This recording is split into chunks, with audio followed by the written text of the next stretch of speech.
Hello नमस्कार दोस्तों, आप सभी का आपके अपने प्यारी से परिवार सेड़ा क्लासेस में एक बार फिर बहुत बहुत स्वागत है। आज हम लेके आए प्रश्न सीरीज 16-15 पे। देखिए, हम पहले चर्चा कर चुके हैं। 1 से लेकर 15 तक जो सीरीज थी, उस सीरीज में हमने उन्हीं प्रश्नों पे चर्चा की जो गत वर्षों जो पीछे वर्ष प्रश्न जो पूछे गए थे, पीछे परीक्षा में पूछे गए प्रश्न थे, उन पर हमने चर्चा की थी। और यह सीरीज जो है ये हमारी चलेगी 28 अप्रैल तक सीरीज चलेगी, जिसमें हम उन्हीं क्वेश्चनों पे चर्चा करेंगे जो पीछे बार बार पूछे गए परीक्षा में क्वेश्चन थे।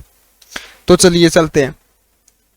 आज का पहला क्वेश्चन है, स्टोरी का पुस्तक के लेखक कौन है। देखिए, स्टोरी का जो पुस्तक है उसके लेखक कौन है, तो स्टोरी का पुस्तक की जो लेखक है वो हेरोडोटस है। कौन है? हेरोडोटस जो है वो स्टोरी का पुस्तक के लेखक हैं। और स्टोरी का पुस्तक जो है, इसमें जो वर्णन जो किया गया है वो किया गया भारत और ईरान के संबंध को। ईरान और भारत जो देश है उनके बीच जो संबंध थे, आपसी जो संबंध थे, उस पर इस पर वर्णन किया गया है। भारत और ईरान के संबंधों पर चर्चा की गई है। और एक बात यह भी ध्यान के, हेरोडोटस जो है इन्हें इतिहास का पिता भी कहा गया है। इतिहास का पिता किसे कहा गया है? हेरोडोटस को। और स्टोरी का पुस्तक के लेखक कौन है, किसके द्वारा रचना की गई, किसके द्वारा लिखी गई? तो हेरोडोटस के द्वारा लिखी गई। क्वेश्चन नंबर 2, गंग वंश का संस्थापक था। देखिए, गंग वंश का संस्थापक जो था वो कोंकणी वर्मन माधव था। सॉरी, इसका वर्मन कर लेना, वर्मन माधव द्वारा क्या है, गंग वंश की स्थापना की गई थी। क्वेश्चन नंबर 3, धुआंधार जलप्रपात किस नदी पर बना हुआ है। देखिए, धुआंधार जलप्रपात जो है वो किस नदी पर बना हुआ है, तो धुआंधार जलप्रपात नर्मदा नदी पर बना हुआ है। किस पर बना हुआ है? नर्मदा नदी पर बना हुआ है। और स्थान कहां बना हुआ है? जबलपुर मध्य प्रदेश में बना हुआ है। कहां स्थित है? जबलपुर मध्य प्रदेश में। और एक बात यह भी ध्यान रखें, नर्मदा नदी का उद्गम स्थल भी पूछा जाता है। तो नर्मदा नदी का उद्गम स्थल जो है वो है अमरकंटक की पहाड़ियां। अमरकंटक की पहाड़ियों से क्या होता है? नर्मदा नदी का उद्गम होता है। और उसके बाद ये अमरकंटक की पहाड़ियां कहाँ स्थित है? मध्य प्रदेश में ही स्थित है। और उसके बाद ये मध्य प्रदेश और महाराष्ट्र और ऐसे होते गुजरात से फिर क्या है, अरब सागर में गिरती है। ये भी पूछा गया, कहाँ गिरती है नर्मदा नदी? अरब सागर में। अरब सागर में। उद्गम कहां से होता है? अमरकंटक की पहाड़ियां मध्य प्रदेश से होता है। और इस पे कौन सा जलप्रपात बना हुआ है? धुआंधार जलप्रपात बना हुआ। कौन सा बना? धुआंधार जलप्रपात बना हुआ। देखिए, ऊंचाई भी ध्यान रखिए, पूछा तो नहीं जाता है। तो ऊंचाई जो है इसकी वो है 30 मीटर। इसकी ऊंचाई जो है वो कितनी है? 30 मीटर है। और यह जबलपुर मध्य प्रदेश में नर्मदा नदी पे स्थित है। क्वेश्चन नंबर 4, पानीपत का प्रथम युद्ध किस वर्ष लड़ा गया। देखिए, पानीपत का प्रथम युद्ध जो है वो किस वर्ष लड़ा गया। तो पानीपत का पहला युद्ध जो है वो लड़ा गया 1526 में। कब लड़ा गया? 1526 में। और किसके द्वारा लड़ा गया? तो यह लड़ा गया था बाबर और इब्राहिम लोदी। बाबर और इब्राहिम लोदी। इसमें बाबर क्या है, विजय हुए थे। विजय कौन हुआ था? बाबर हुआ था। बाबर इसमें विजय हुए थे। और बाबर के विजय होने के बाद मुगल साम्राज्य की स्थापना, मुगल साम्राज्य की नींव किसने रखी? बाबर ने रखी। किस युद्ध के बाद रखी गई? तो पानीपत के पहले युद्ध के बाद मुगल साम्राज्य की नींव रखी गई। फिर इसके बाद पानीपत का दूसरा युद्ध होता है। दूसरा युद्ध जो है वो आता अकबर और हेमू के बीच। अकबर और हेमू के बीच दूसरी लड़ाई जो है वो किसके बीच हुई थी? अकबर और हेमू के बीच हुई थी। कब हुई थी? वो 1556 में। कब हुई थी? 1556 में। उसके बाद तीसरा युद्ध पूछा जाता है। 3 लड़ाइयां हुई थी पानीपत के जो है वो 3 युद्ध थे। तीसरा युद्ध जो है वो लड़ा गया था 1761 में। 1761 ईस्वी में लड़ा गया था। और यह युद्ध जो है मराठों के बीच लड़ा गया था। किसके बीच लड़ा गया था? मोहम्मद शाह अब्दाली और मराठों के बीच लड़ा गया था, जिसमें मोहम्मद शाह अब्दाली क्या है, विजय हुए थे, मराठे हारे थे। और इस युद्ध में, दूसरे युद्ध में अकबर विजय हुए थे और पहले युद्ध में बाबर विजय हुए थे, जिन्होंने मुगल साम्राज्य की स्थापना की थी। तो क्लियर है, प्रथम युद्ध 56 में हुआ था, दूसरा युद्ध 26 में हुआ था, दूसरा युद्ध 56 में हुआ था और तीसरा युद्ध 1761 में हुआ था। क्वेश्चन नंबर 5, दिल्ली का अंतिम हिंदू शासक कौन था? देखिए दिल्ली का अंतिम हिंदू शासक जो था वो था हेमचंद्र विक्रमादित्य। हेमचंद्र विक्रमादित्य क्या थे? दिल्ली के अंतिम शासक था। कौन था? दिल्ली का हिंदू अंतिम शासक था। हिंदू अंतिम शासक था। एक ये भी ध्यान रखे, हिंदू जो है भारत का हिंदू जो राजा था, प्रथम जो राजा था, हिंदू प्रथम राजा हिंदू प्रथम राजा जो था वो कौन था? एक ये क्वेश्चन पूछा जाता है। तो वो चंद्रगुप्त मौर्य थे। कौन थे? चंद्रगुप्त मौर्य जो थे हिंदू धर्म के प्रथम राजा थे, भारत के हिंदू धर्म के प्रथम राजा थे। और चंद्रगुप्त मौर्य ने मौर्य वंश की स्थापना की थी। किसकी की थी? मौर्य वंश की। मौर्य वंश की स्थापना काफी बार पूछा गया क्वेश्चन है, मौर्य वंश के संस्थापक कौन है? तो चंद्रगुप्त मौर्य, या स्थापना की थी चंद्रगुप्त मौर्य द्वारा की गई थी। और चंद्रगुप्त मौर्य जो थे वे भारत के प्रथम हिंदू राजा थे, भारत के प्रथम हिंदू राजा थे। और अंतिम हिंदू शासक जो थे वो हेमचंद्र विक्रमादित्य थे। क्वेश्चन नंबर 6, विश्व की सबसे गहरी झील कौन सी है? देखिए विश्व की सबसे गहरी झील जो है वो कौन सी है?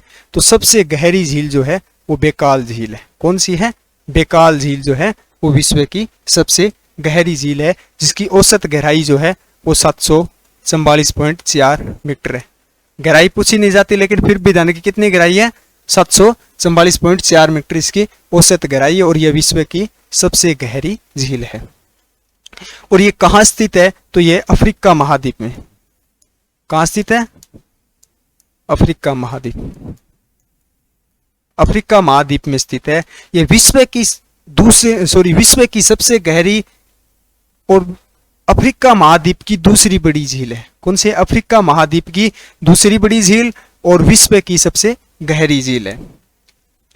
अब देखिए भारत की सबसे गहरी झील कौन सी है? तो भारत की सबसे गहरी झील जो है वो मानसबल झील है।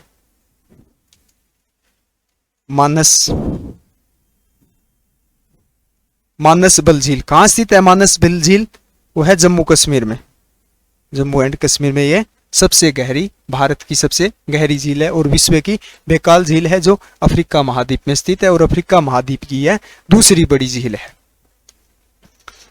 क्वेश्चन नंबर 7, प्रार्थना समाज की स्थापना किसने की थी? प्रार्थना समाज की स्थापना या प्रार्थना समाज के जो संस्थापक जो थे वो कौन थे? तो प्रार्थना समाज की स्थापना जो है वो आत्माराम पांडुरंग द्वारा की गई थी। किसके द्वारा? आत्माराम पांडुरंग द्वारा प्रार्थना समाज की स्थापना की गई थी। कब की गई थी? 1867 ईस्वी में। कब की गई थी? 1867 ईस्वी में। फिर एक आर्य समाज की स्थापना भी पूछी जाती है। आर्य समाज की स्थापना किसने की थी? आर्य समाज की स्थापना जो है वो दयानंद सरस्वती द्वारा की गई थी। किस द्वारा की गई थी? दयानंद सरस्वती द्वारा आर्य समाज की स्थापना की गई थी। कब की गई थी? 1875 में, 1875 ईस्वी में। और प्रार्थना समाज की स्थापना 1867 में किसमें? आत्माराम पांडुरंग द्वारा की गई थी। फिर एक पूछा जाता है ब्रह्म समाज की स्थापना। ब्रह्म समाज की स्थापना किसने की थी? वो की थी राजा राम मोहन राय ने। किसने की थी? राजा राम मोहन राय ने किसकी की थी? ब्रह्म समाज की स्थापना की थी। कब की थी? 1828 में। 1828 में ब्रह्म समाज की स्थापना। ज्यादातर ये पूछा गया है आर्य समाज की स्थापना कब हुई? तो 1875 में हुई थी। किसके द्वारा हुई थी? दयानंद सरस्वती द्वारा। और प्रार्थना समाज की स्थापना आत्माराम पांडुरंग द्वारा कब? 1868 में। और ब्रह्म समाज की स्थापना 1828 में की गई थी। किस द्वारा? राजा राम मोहन राय द्वारा। क्वेश्चन नंबर 8, भारत में जनगणना कितने वर्षों के अंतराल पर की जाती है? देखिए भारत में जो जनगणना है वो कितने वर्ष के अंतराल में की जाती है? तो 10 वर्ष के अंतराल में की जाती है। कब की जाती है? 10 वर्ष के अंतराल में की जाती है। अब क्वेश्चन पूछा जाता है प्रथम जनगणना, पहली बार जो जनगणना हुई थी पहली बार वो हुई थी 1881 में। कब हुई थी? 1881 में पहली जनगणना हुई थी। फिर पूछा जाता है इसका काल, कि किसके काल में हुई थी, तो पहली जनगणना जो है 1881 में वो लॉर्ड मेयो के काल में हुई थी। किसके? लॉर्ड मेयो के काल में हुई थी। कब हुई थी? 1881 में। अब नियमित रूप से, पारुरूप रूप से, नियमित रूप से जो जनगणना हुई थी, नियमित रूप से पूछा जाता है। नियमित रूप से, पारु रूप से, जो नियमित रूप से पूरी विधि से जो जनगणना हुई थी वो कब हुई थी? हुई थी, सॉरी, ये 1872 में हुई थी। कब हुई थी? ये 1872 कर लेना, 1881 में हुई थी। वो 1881 में हुई थी नियमित रूप से जनगणना। पहली बार जो थी वो 1872 में हुई थी। तो ज्यादातर ये पूछा जाता है कि नियमित रूप से, पूर्ण रूप से जो जनगणना हुई थी वो कब हुई थी, तो वो 1881 में हुई थी। किसके काल में हुई थी? लॉर्ड रिपन के काल में। किसके? Lord Ripon. किसके काल में? लॉर्ड रिपन के काल में हुई थी। फिर तीसरा क्वेश्चन पूछा जाता है कि स्वतंत्र भारत में, जो स्वतंत्र भारत में पहली बार जनगणना को हुई थी, स्वतंत्र होने के बाद, देश आजाद होने के बाद,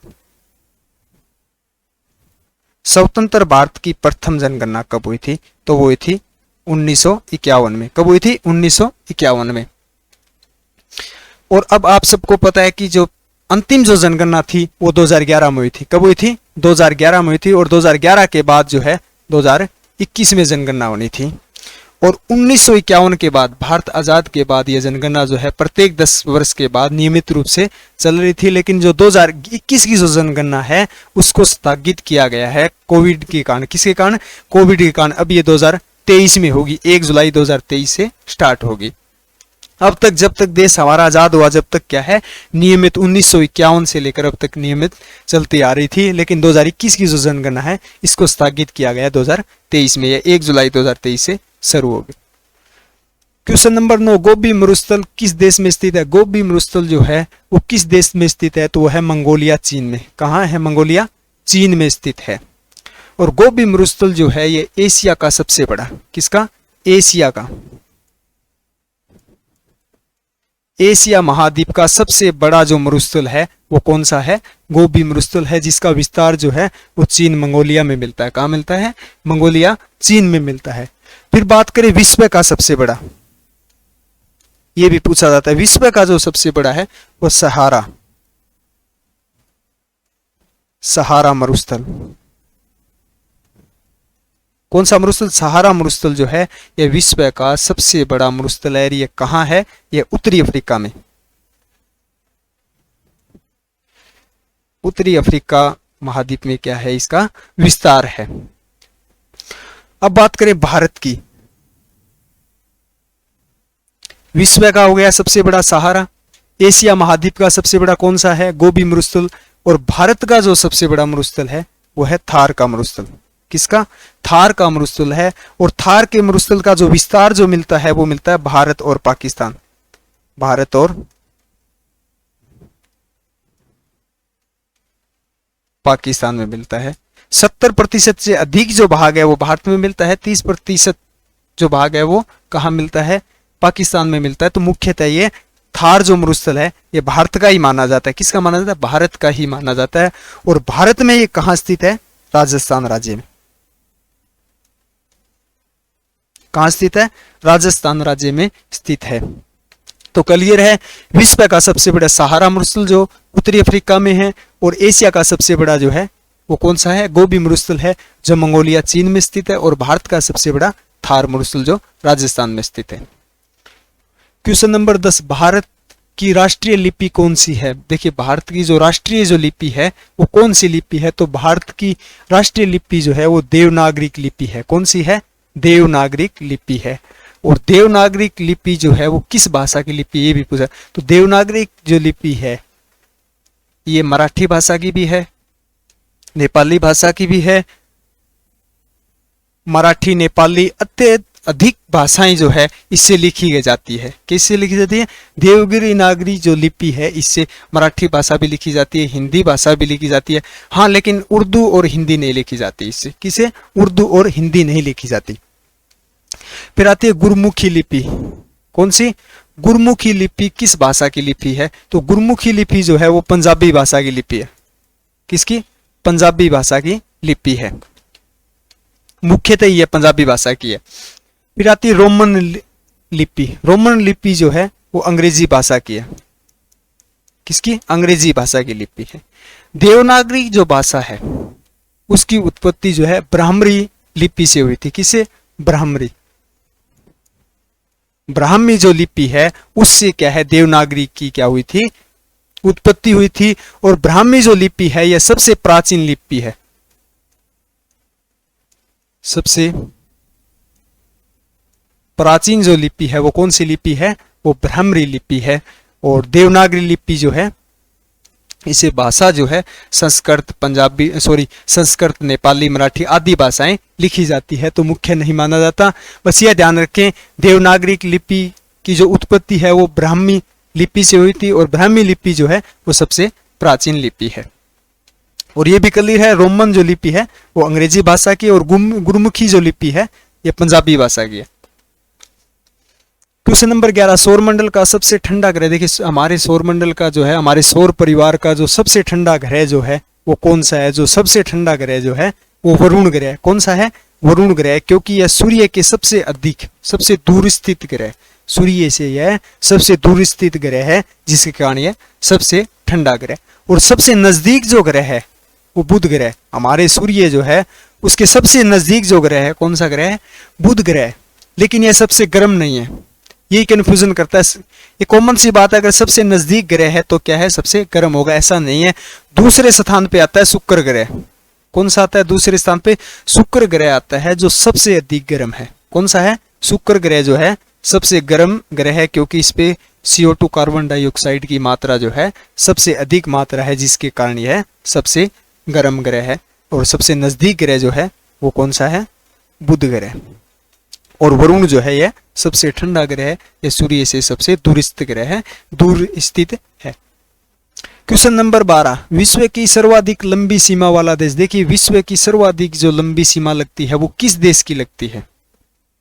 तो वो कनाडा देश की लगती है। किसकी लगती है? कनाडा देश की लगती है।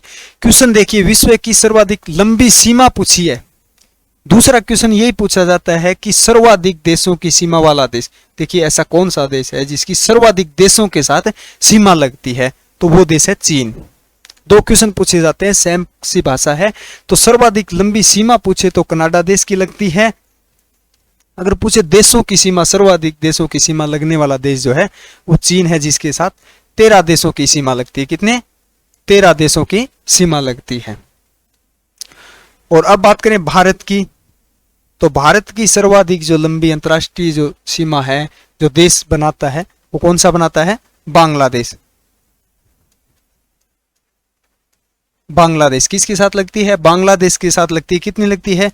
4096.7 किलोमीटर। कितनी? 4096.7 किलोमीटर लगती है। और भारत के 5 राज्यों के साथ लगती है। कितने? 5 राज्यों के साथ लगती है। देखिए आगे क्वेश्चन नंबर 13, भारतीय संविधान का हृदय किसे कहा जाता है? भारतीय संविधान का जो हृदय है वो किस आर्ट को कहा जाता है? तो वो कहा जाता है संवैधानिक उपचारों का अधिकार। संवैधानिक उपचारों का अधिकार जो है इसको क्या कहा जाता है? संविधान का हृदय कहा जाता है। और ये अनुच्छेद 32 में आता है। कौन सा? अनुच्छेद 32। यह आपको अनुच्छेद भी मिल सकता है कि किस अनुच्छेद को भारतीय संविधान का हृदय कहा जाता है। तो अनुच्छेद 32 को कहा जाता है संवैधानिक उपचारों का अधिकार। वो क्यों कहा जाता है? कि कोई भी व्यक्ति अपने न्याय के लिए, कोई भी व्यक्ति अपने न्याय के लिए, अपनी मांग के लिए सर्वोच्च न्यायालय जा सकता है। क्या जा सकता है? सर्वोच्च न्यायालय में अपनी आवाज उठा सकता है, अपनी मांग रख सकता है। सर्वोच्च न्यायालय में जाने का उसे अधिकार है, इसलिए इसे क्या कहा गया है? भारतीय संविधान का हृदय कहा गया है। क्वेश्चन नंबर 14, 1857 की क्रांति में कानपुर का नेतृत्व किसने किया था? देखिए 1857 की जो क्रांति हुई उसमें नेतृत्व जो किया था वो किसने किया था? कहां से पूछा है? कानपुर से। कानपुर से जो नेतृत्व किया था वो नाना साहेब ने किया था। किसने किया था? नाना साहेब ने किया था। सबसे ज्यादा जो क्वेश्चन पूछा जाता है नेतृत्व में, अब तक पूछा गया जो क्वेश्चन है वो पूछा गया रानी लक्ष्मीबाई ने कहाँ का नेतृत्व किया था? तो 1857 की क्रांति में रानी लक्ष्मीबाई ने झांसी से किया था। किसे? झांसी से नेतृत्व किया था। और दिल्ली से किया था बहादुर शाह जफर या बहादुर शाह द्वितीय ने। किसने? बहादुर शाह जफर या बहादुर शाह द्वितीय मिलेगा। तो इसने कहां से किया था? दिल्ली से। और ये अंतिम मुगल सम्राट था। अंतिम मुगल सम्राट कौन था? बहादुर शाह जफर। अंतिम मुगल सम्राट बहादुर शाह जफर द्वितीय थे। द्वितीय मिलेगा या जफर मिलेगा, ठीक है। चलिए आगे। क्वेश्चन नंबर 15, शिक्षा किस अनुसूची का विषय? देखिए शिक्षा जो है वो किस अनुसूची का विषय है? तो शिक्षा जो है वो समवर्ती सूची का विषय। किसका? समवर्ती सूची का विषय है। और समवर्ती सूची जो होती है वो होती है राज्य और केंद्र सरकार। राज्य और केंद्र सरकार क्या है अपना, दोनों मिलकर क्या है, कानून बनाते हैं। इस पर क्या बनाते हैं? कानून बनाते हैं, जिसे समवर्ती सूची कहा जाता है। और समवर्ती सूची के अंदर शिक्षा, बिजली या समाचार पत्र, समाचार पत्र जो है ये भी किस में आते हैं? समवर्ती सूची में आते हैं। ये दोनों पूछे गए क्वेश्चन है। तो समवर्ती सूची पर क्या है, केंद्र सरकार और राज्य सरकार दोनों क्या है अपना कानून बनाते हैं। और शिक्षा जो है वो समवर्ती सूची के अंदर आती है। अब देखिए संघ सूची। संघ सूची जो होती है उसमें सिर्फ केंद्र सरकार अपना कानून बनाती है। कौन बनाती है? केंद्र सरकार। केंद्र सरकार अपना, सिर्फ के राज्य सरकार नहीं बनाती, सिर्फ केंद्र सरकार कानून बनाती है, जिसमें संघ सूची में आती है। और संघ सूची में जो विषय जो आते हैं वो आते हैं, एक तो रक्षा, हमारा जो रक्षा का जो अधिकार जो है उस पर कानून कौन बनाता है? केंद्र से संघ सूची बनाता है। कौन बनाता है? केंद्र सरकार या संघ सूची बनाता है। एक आता है रेलवे। रेलवे जो हमारा है वो किस में आता है? संघ सूची में आता है। आयकर विभाग जो आता है, आयकर, यह भी किस में आता है? संघ सूची में आता है, जिसपे सिर्फ केंद्र सरकार अपना कानून बनाती है। 3 सूचियां हैं। एक है फिर तीसरी राज्य सूची। तीसरी सूची कौन सी है? राज्य सूची है। राज्य सूची में सिर्फ क्या है? राज्य की सरकार ही अपना कानून बनाती है। जैसे पुलिस हो गया, पुलिस फोर्स जो है उस पर जो अधिकार जो है, जो कानून बनाने का जो अधिकार है वो सिर्फ किसको है? राज्य सरकार को। फिर पशुपालन, कृषि, पशुपालन, कृषि, इन पर भी क्या है? राज्य सरकार ही अपना कानून बनाती है और ये राज्य सूची के अंतर्गत आते हैं। अगला क्वेश्चन, आत्महत्या की थैली किसे कहा जाता है? देखिए आत्महत्या की थैली जो है वो किसे कहा जाता है? तो आत्महत्या की थैली, या एक लिखा होता है आत्मघाती। आत्मघाती की थैली भी क्या है? इसी को कहा जाता है। किसको? लाइसोसोम को। आत्महत्या या आत्मघाती दोनों एक ही बात है। जो हमारे शरीर में बाहर से जो खनिज जो पदार्थ होते हैं उसका पचाने का जो कार्य होता है वो लाइसोसोम करती है। कौन करती है? लाइसोसोम करती है। और लाइसोसोम जो है वो हमारे शरीर का एक अंग है। फिर देखिए राइबोसोम। राइबोसोम है, इसे प्रोटीन की फैक्ट्री कहा जाता है। क्या कहा जाता है? प्रोटीन की फैक्ट्री जो है वो राइबोसोम को कहा जाता है। दोनों नाम कंफ्यूजन करते हैं। तो लाइसोसोम जो है उसे आत्मघाती थैली या आत्महत्या की थैली कहा जाता है, और राइबोसोम इसे प्रोटीन की फैक्ट्री कहा जाता है। और माइटोकॉन्ड्रिया जो होती है, माइटोकॉन्ड्रिया भी पूछा गया। तो माइटोकॉन्ड्रिया का कार्य जो होता है, हमारे शरीर की जितनी कोशिकाएं होती है उनको ऊर्जा की जो आवश्यकता होती है, हमारे शरीर की कोशिका जो है उनको ऊर्जा की जो आवश्यकता होती है, उस ऊर्जा को उत्पादन जो करती है वो माइटोकॉन्ड्रिया करता है। कौन करता है? कोशिका की ऊर्जा का जो उत्पादन है वो माइटोकॉन्ड्रिया द्वारा किया जाता है। क्वेश्चन नंबर 17, विटामिन सी की कमी से कौन सा रोग होता है? विटामिन सी की कमी से जो रोग होता है वो सक्रिय रोग होता है। कौन सा रोग होता है? सक्रिय रोग होता है। और एक यह भी ध्यान रखें, सक्रिय रोग जो है एस कार्बिक अम्ल जो होता है, एस कार्बिक अम्ल जो होता है उसकी कमी से भी क्या है? सक्रिय रोग होता है। विटामिन सी, या यहाँ पे लिखा हुआ एस कार्बिक की कमी से कौन सा रोग होता है? तो सक्रिय रोग होता है। और रिकेटिस जो रोग है ये विटामिन डी की कमी से होता है। किसकी? विटामिन डी की कमी से होता है, जो हड्डी का रोग है जो। और रतौंधी जो है ये विटामिन ए का रोग, विटामिन ए की कमी से होता है, जो हमारी आंख को प्रभावित करता है। और बेरी जो रोग है ये हमारे विटामिन बी की कमी से है, जो हमारे शरीर की तंत्रिका तंत्र को क्या करता है? प्रभावित करता है। क्लियर? बस ये बात है कि विटामिन सी काफी बार पूछा गया है, पीछे पेपर में एक एस कार्बिक दिया हुआ, तो एस कार्बिक अम्ल की कमी से भी सक्रिय रोग होता है। क्वेश्चन नंबर 18, सबसे भारी प्राकृतिक तत्व कौन सा है? देखिए सबसे भारी जो प्राकृतिक जो तत्व है वो कौन सा है? तो वो है यूरेनियम।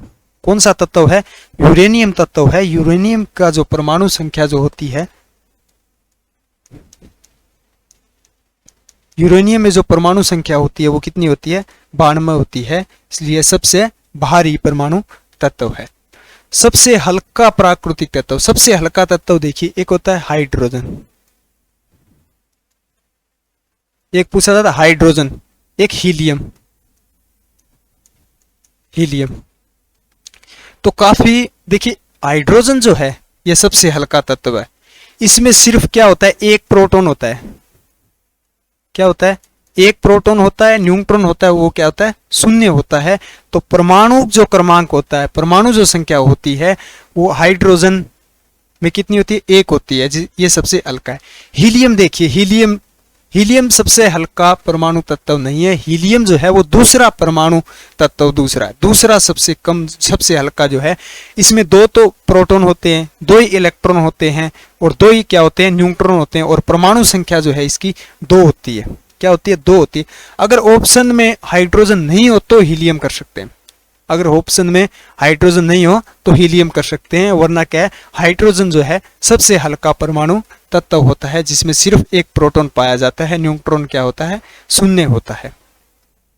और सबसे भारी जो है वो क्या होता है? यूरेनियम होता है, जिसमें कितने परमाणु संख्या पाई जाती है? 92 पाई जाती है। और सर्वाधिक, एक यह भी ध्यान कि सर्वाधिक तत्व जो पाया जाता है वो हाइड्रोजन ही पाया जाता है। क्या है? हाइड्रोजन जो है हमारी प्रकृति पर सर्वाधिक पाए जाने वाला तत्व हाइड्रोजन है, और यह सबसे हल्का भी है। इसका परमाणु क्रमांक ध्यान रखें, सिर्फ 1 होता है। ठीक है। क्वेश्चन नंबर 18, पौधे के किस भाग से जूट की प्राप्ति होती है? देखिए, पौधे के किस भाग से जूट जो होता है, जो जूट जो है यह एक रेशा होता है, इसकी प्राप्ति जो है किस भाग से होती है? तो तने से होती है। किससे होती है जूट की प्राप्ति? तने से होती है। और जूट सर्वाधिक कहाँ पाया जाता है विश्व में? यह भी ध्यान रखें। तो विश्व में सर्वाधिक जो जूट है वो बांग्लादेश में पाया जाता है। कहाँ पाया जाता है? बांग्लादेश में पाया जाता है। और भारत में कहाँ पाया जाता है? ये आप सबको पता ही है। कहाँ? पश्चिम बंगाल में। कहाँ पाया जाता है? पश्चिम बंगाल में।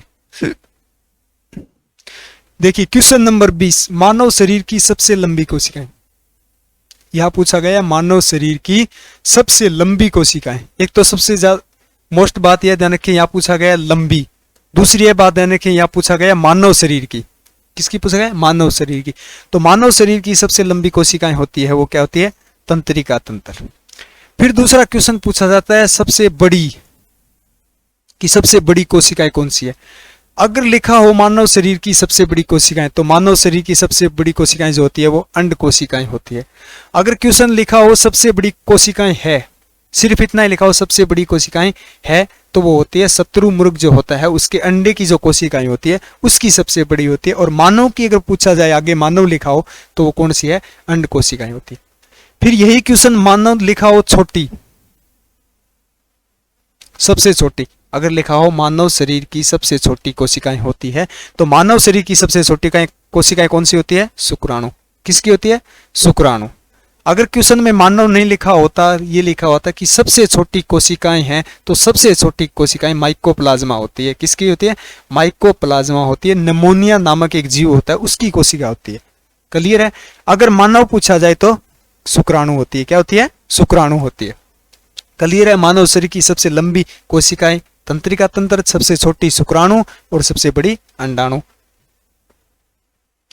क्वेश्चन नंबर 21, शहद में मुख्य रूप से क्या पाया जाता है? देखिए शहद में मुख्य रूप से क्या पाया जाता है? इसी क्वेश्चन को 2 भाषा में और पूछा जाता है कि शहद में शहद का मुख्य घटक है, या शहद में मुख्य कौन सी शर्करा पाई जाती है? तो कौन सी पाई जाती है? फ्रक्टोज। शहद में क्या पाया जाता है? फ्रक्टोज पाया जाता है। शहद एक खाद्य पदार्थ है, तो मुख्य घटक पूछे या शर्करा पूछे या शहद में क्या पाया जाता है, तो फ्रक्टोज ही है। क्या होती है? एक शर्करा है। क्या है? शर्करा है। और फ्रक्टोज जो शर्करा है यह सबसे मीठी शर्करा है। सबसे मीठी जो शर्करा है वो कौन सी है? फ्रक्टोज शर्करा है, जो किस में पाई जाती है? शहद में पाई जाती है। क्वेश्चन नंबर 22, प्रोटीन का पाचन कहां से शुरू होता है? देखिए प्रोटीन का जो पाचन जो है हमारे शरीर में वो कहाँ से होता है, तो वो अमाशय से होता है। कहाँ से होता है? अमाशय से होता है। अब पूछा जाता है कि प्रोटीन का जो पाचन होता है वो किस एंजाइम द्वारा होता है। प्रोटीन का पाचन जो है वो किस एंजाइम द्वारा होता है, किस एंजाइम द्वारा होता है? तो वो पेप्सिन नामक एंजाइम से होता है। किसे? पेप्सिन नामक एंजाइम से क्या होता है? प्रोटीन का पाचन होता है। फिर तीसरा क्वेश्चन पूछा जाता है जो पेप्सिन नामक जो एंजाइम है ये कौन सी ग्रंथि से निकलता है, कौन सी ग्रंथि जो है स्रावित करती है? तो जठरीन ग्रंथि, जठरीन ग्रंथि द्वारा। किस द्वारा? जठरीन ग्रंथि द्वारा क्या है, यह स्रावित होता है। और प्रोटीन का जो पाचन जो होता है वो क्या होता है? पेप्सिन नामक एंजाइम से होता है। और प्रोटीन का पाचन प्रारंभ जो होता है वो हमारे अमाशय से होता है। क्वेश्चन नंबर 23, माइन गैस के नाम से किसे जाना जाता है? कि माइन गैस के नाम से किसे जाना जाता है? तो माइन गैस के नाम से जाना जाता है मीथेन गैस को। किसको जाना जाता है? मीथेन गैस को, CH4 को जाना जाता है। इसके काफी नाम है। एक मार्स गैस से भी जाना जाता है। मार्स एक दलदली गैस, तो यह ध्यान रखें, माइन्स, मार्स, दलदली गैस तीनों जो है वो मीथेन गैस को ही कहा जाता है। किसको कहा जाता है? मीथेन गैस को ही कहा जाता है। और इसका एक सूत्र ध्यान रखें, क्या है? CH4। चलिए क्वेश्चन नंबर 24, सिरके में कौन सा अम्ल पाया जाता है? सिरके में कौन सा अम्ल पाया जाता है? तो सिरके में जो अम्ल पाया जाता है वो पाया जाए इथेनाइक। कौन सा? इथेनाइक अम्ल पाया जाता है। और इथेनाइक अम्ल जो है इसको एसिटिक अम्ल भी कहते हैं। एसिटिक अम्ल जो है, एसिटिक अम्ल जो है वो इथेनाइक जो अम्ल होता है इसी को कहा जाता है। एक इसका सूत्र पूछा जाता है, ये भी ध्यान रखें। एसिटिक अम्ल का सूत्र जो होता है वो होता है C2H4O2। इसका जो रासायनिक सूत्र है, एसिटिक अम्ल का रासायनिक सूत्र क्या है? C2H4O2। और ये किस में पाया जाता है? सिरके में पाया जाता है। चलिए, अपमार्जक पृष्ठ को किस सिद्धांत पर साफ किया जाता है? देखिए, अपमार्जक या साबुन जो होता है उसके पृष्ठ सिद्धांत जो होता है उसको साफ जो किया जाता है वो पृष्ठ तनाव द्वारा किया जाता है। किस द्वारा? पृष्ठ तनाव द्वारा दोनों को, अपमार्जक या साबुन जो है उसके पृष्ठ को जो सफाई जो की जाती है वो पृष्ठ तनाव द्वारा की जाती है। तो कैसी लगी आज की क्लास? उम्मीद करते हैं आप सबको अच्छी लगी होगी। तो आज का इसी सेक्शन को हम यहीं समाप्त करते हैं। और आप अगर हमारे चैनल पे नए हैं और अभी तक हमारे सेडा क्लासेस ऐप को डाउनलोड नहीं किया है तो अभी डाउनलोड करें, वीडियो की डिस्क्रिप्शन में लिंक दिया हुआ है। मिलते हैं अगले सेक्शन में, तब तक हमारे साथ बने रहिए। जय हिंद, जय भारत।